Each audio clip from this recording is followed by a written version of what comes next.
A special thank you to each of our subscribers who make this channel possible. Here's today's story.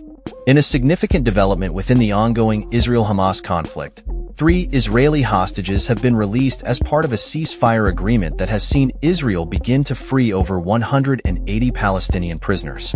The hostages, Yarden Bibas, Ofer and Keith Siegel, were handed over to representatives of the International Committee of the Red Cross in a carefully coordinated event that took place in Khan Yunis and Gaza City.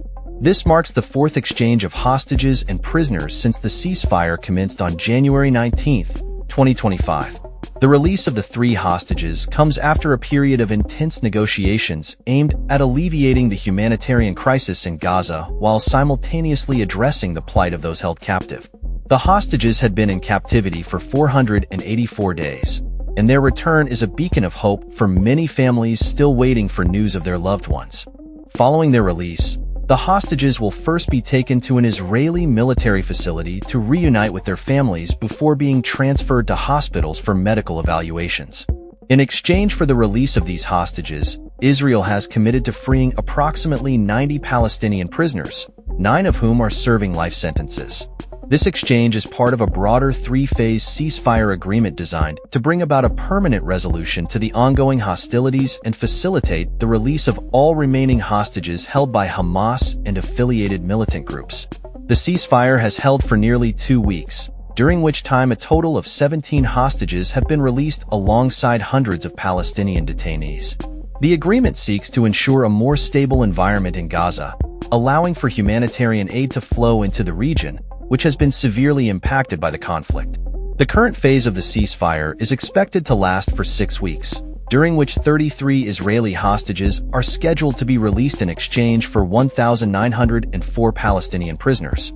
However, Hamas has reported that 8 of the hostages on the release list are deceased, raising concerns over the fate of those still unaccounted for. Israeli officials have confirmed that 35 of the remaining hostages are dead, leaving a total of 79 still held in Gaza. The atmosphere surrounding the hostage exchanges has been charged with emotion, as families eagerly await the return of their loved ones.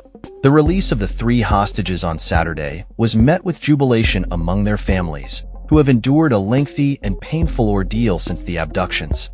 The situation has drawn international attention as the humanitarian crisis in Gaza continues to escalate, with over 47,400 people reportedly killed since the conflict reignited following the Hamas-led attack on October 7, 2023. This attack, which resulted in the abduction of more than 250 Israelis, has led to a devastating military response from Israel, further complicating the prospects for peace in the region. The ongoing violence has not only resulted in a tragic loss of life, but has also displaced hundreds of thousands of Palestinians, many of whom have returned to their homes in northern Gaza, only to find them destroyed. As the ceasefire progresses, further exchanges of hostages and prisoners are anticipated, with negotiations for a second phase of the deal set to commence shortly. The international community watches closely, hoping that these developments may pave the way for a more lasting peace and a resolution to the ongoing humanitarian crisis in Gaza. The return of hostages serves as a poignant reminder of the human cost of this conflict and the urgent need for dialogue and reconciliation between the involved parties. That's all for this story. We upload videos every day covering many different subjects, so hit that subscribe button to stay informed. Thanks for watching.